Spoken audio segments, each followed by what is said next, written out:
having an overview of the Kingfisher Development Area, where most of the project infrastructure is going to be accommodated. And in terms of the project, the Kingfisher area is within the enclave called Buhuka. Where you see down this valley, the entire valley is called Buhuka. In terms of administration, it's at a parish level, and it has 5 villages. To the extreme, Chakapere, and then the other 4 villages here, Nsonga A, Nsonga B, Nsunzu A, and Nsunzu B. Those are the villages that accommodate and they are hosting us, that are within our operational area. The other part of the project is the feeder pipeline that starts from within this valley, terminating through the escarpment, going all the way for 46.5 kilometers to the delivery point called Kabale, where the refinery is going to be constructed. In terms of project facilities, the project is going to have 4 well pads.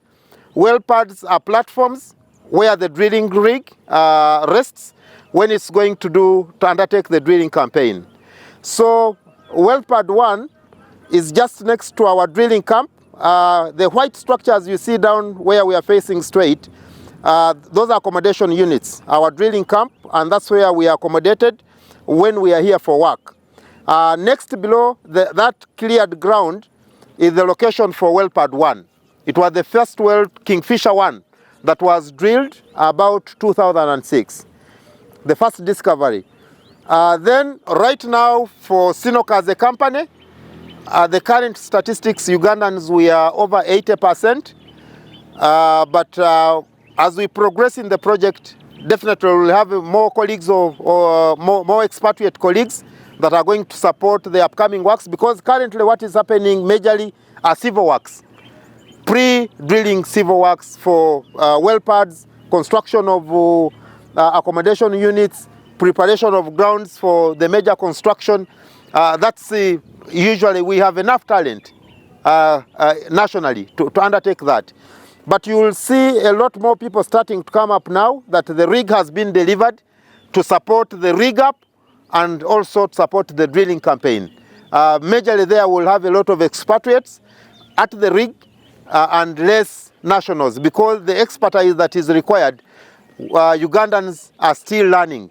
But there is going to be attachment to ensure that where there are experts, there are Ugandans alongside with them that are learning.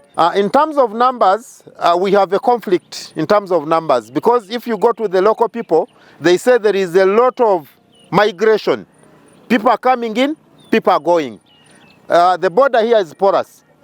Most of the people have relations with across the borders. People come in, people go.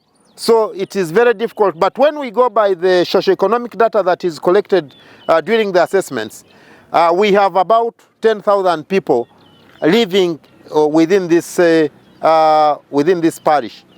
The technology that when the crude comes from underneath, it's not going on surface. It comes and then it is fed into what we call the infield pipelines.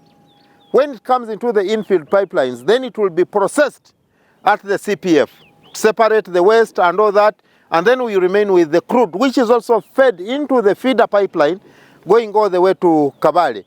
And all the waste that is generated at the rig site or anywhere around the CPF area, the platforms, like the well pad, it's built with mechanisms and or with other associated infrastructure that is meant to collect any waste, so that it does not get in contact with any parts of the other environment outside the well pad.